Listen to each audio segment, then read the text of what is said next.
This is a good list that I've put together, inspired by a couple of others and my own contribution, and I'd like to share this list with you.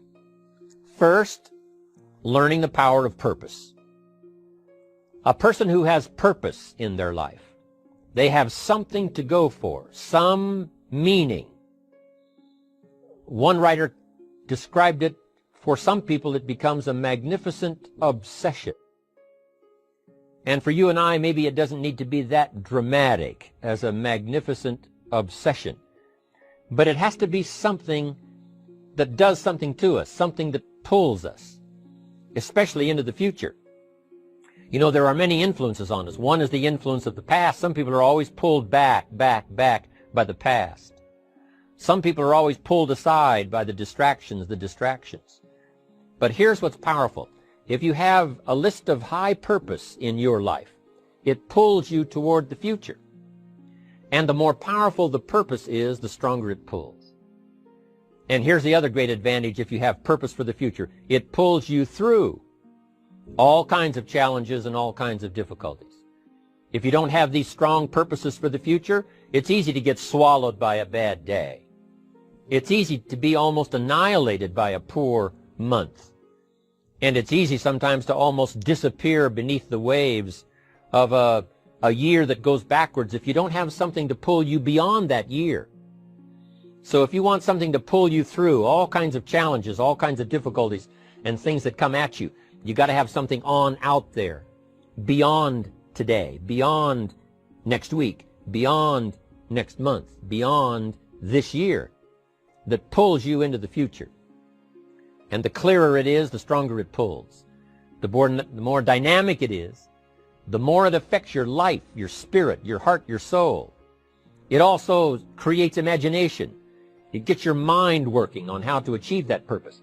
And if your mind will work, and if your heart works, and if your spirit works, and if you have good input, like good ideas, I'm telling you, there isn't anything you can't accomplish.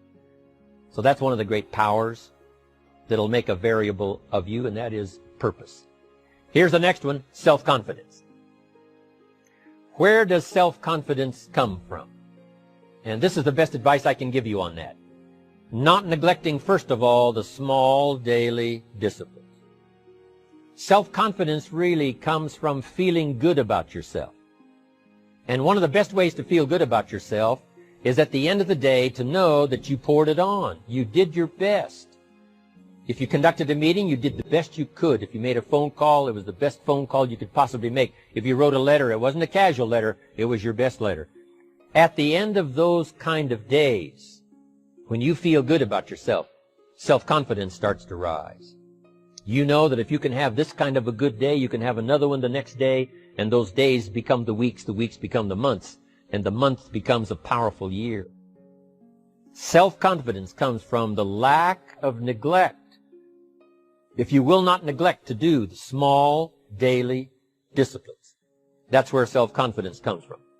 Part of good health is self-confidence. I know I'm going to be healthy. I take the Herbalife products. I eat the apple a day. I walk around the block. I do the jogging on the beach. At the end of the day, when you've really poured it on and you've done all the stuff, self-confidence grows. That self-confidence affects your health. It affects your future. It affects your psyche. So this is true. One of the great powers is self-confidence. Self-confidence means willingness to do whatever it takes to achieve. Some people say, well, I'll do it for a little while and see what happens. You know, I'll try a couple of things. If that doesn't work, I'm out of here. And all of us know that that kind of person doesn't have much of a future. But if you're willing to do whatever it takes, if I have to learn a couple of things, I will learn those things. If I got to learn 5 or 6 things, I'll learn all 6. If I have to take an extra class, I'll take an extra class. If I've got to read the books, I'll read the books. If I have to consult with people who know more than I know, I will do the necessary consulting. Whatever it takes, I will do. That starts to develop unbelievable self-confidence. Self-confidence also comes from the ability to rise above your circumstances. To rise above what happens, the petty little things, the discouraging things that would sink everyone else's ship except yours, that would cause someone else to quit early in the day, but you keep going. That kind of willingness to overcome all circumstances, whether it's the little challenges or the big challenges. If you're willing to do that, I promise you, this kind of power will work for you, and in you, the variable, it'll make a difference. The third on the list I had was enthusiasm. And here's what I wrote about enthusiasm. Enthusiasm that's powerful is mostly enthusiasm that is enthusiasm inside, 90%, 10% outside. We all know what the enthusiasm is like when somebody lets us see their enthusiasm, which is like the 90%, and only 10% of it is inside. But the enthusiasm that really affects people is not just being loud, but the enthusiasm that runs deep, the enthusiasm that comes from deep inside, created by self-confidence, created by purpose, created by genuine willingness to help other people. That kind of enthusiasm, knowing that you're going to get the job done, knowing you're going to affect people, knowing you're going to have testimonials flowing in from all kinds of directions. That kind of enthusiasm. A lot of it is quiet. A lot of it is unheard. And the 10% that's heard, it rings a bell. People call it genuine enthusiasm because they know that what you say in the outward display of your enthusiasm is only a small tip of the iceberg of the enthusiasm you feel inside that really motivates you to do the best job you can. Next on my list to help you become the powerful variable is expertise. Wanting to excel in all of the skills and settling for nothing less than an outstanding performance. If you're willing to be the best in your field, if you're willing to demand of yourself excellence in skills, to be the best that you can possibly be. In the training, do the best you possibly can. In doing a workshop, do the best you possibly can.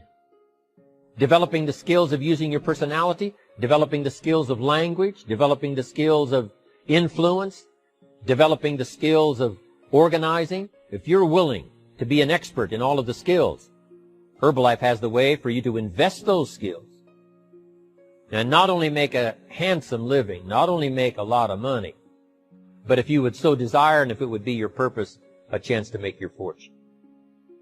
Expertise, excellence in skills. Here was the next one on my list, making a powerful contribution to you, the variable, and that is preparation. Well prepared. And preparation, of course, involves a whole lot of things. A big share of our life is preparing, getting ready.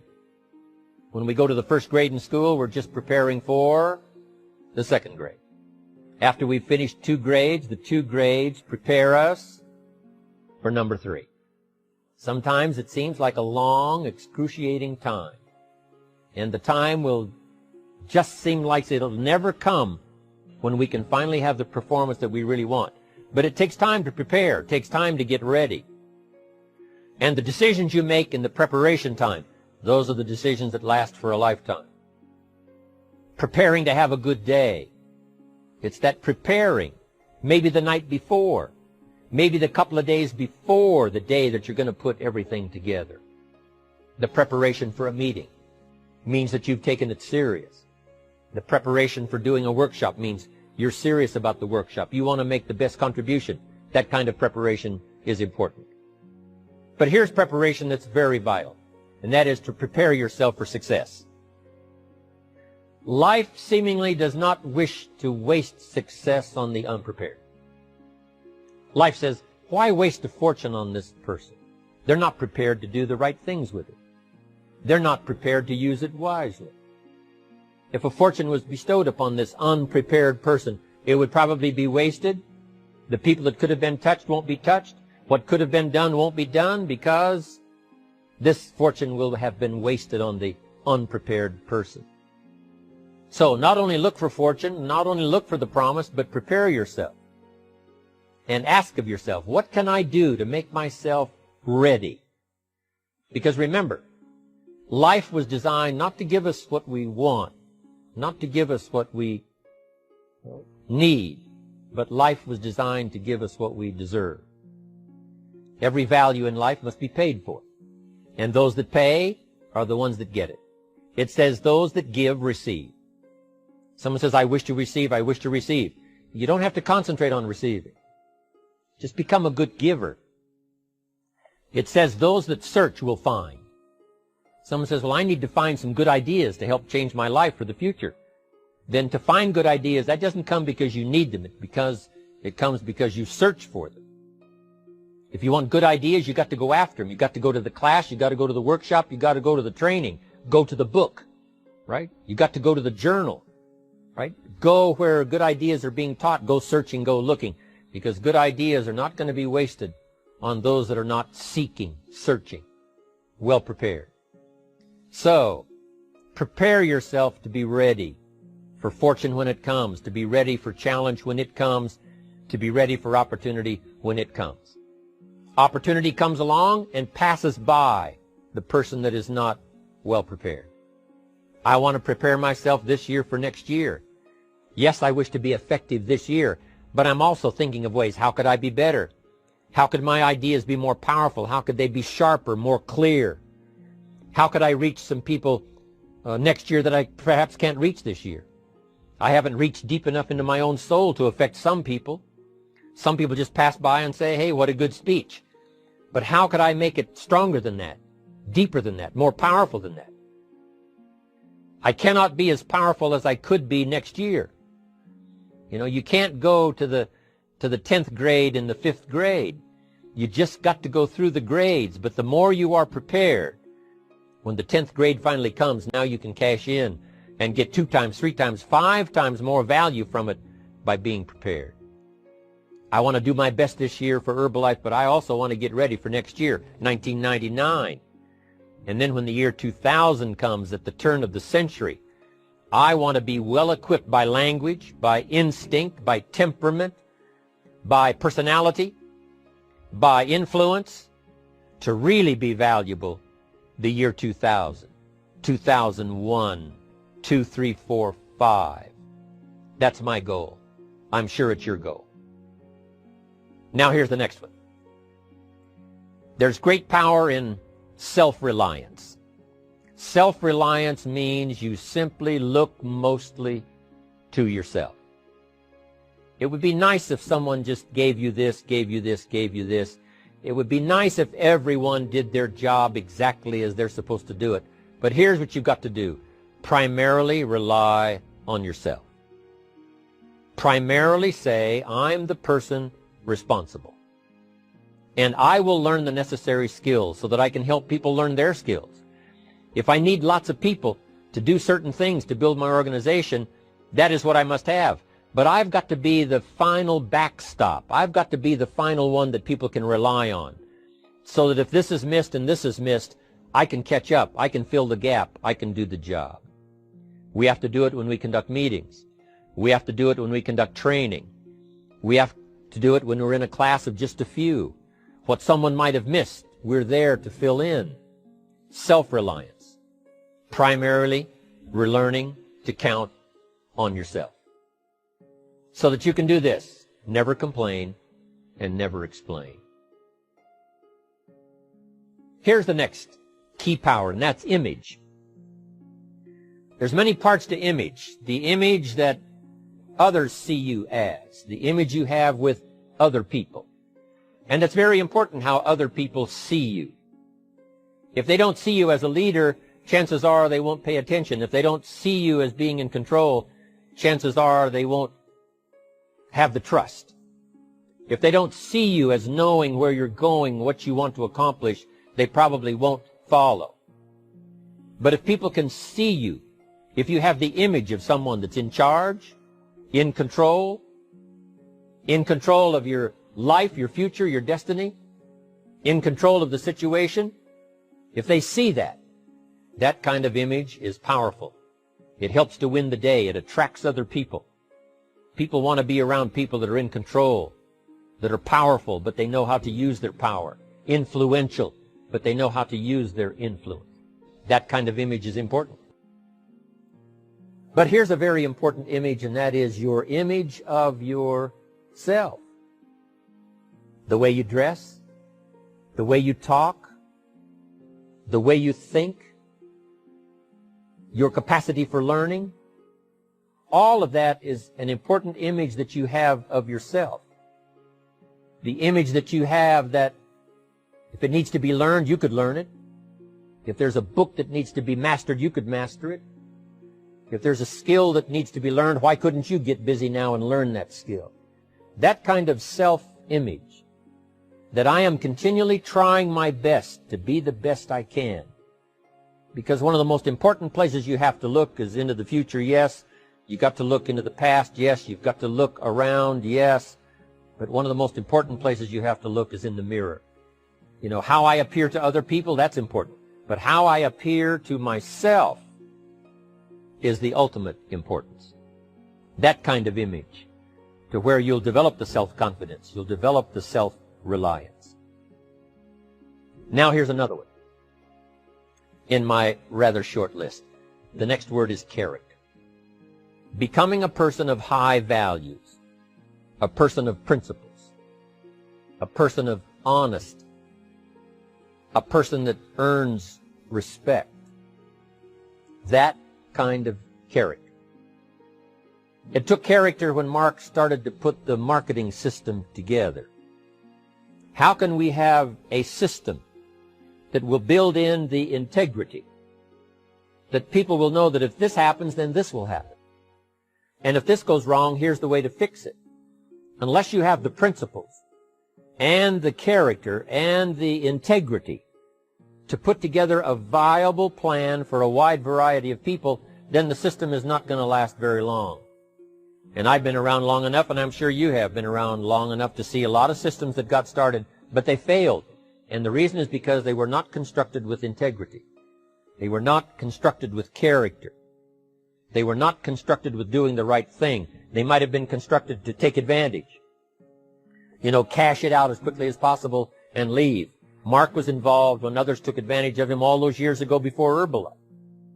When someone took advantage and didn't have the character, didn't have the principles, and didn't have the character to stay, the character to see it through, the character to do the right thing.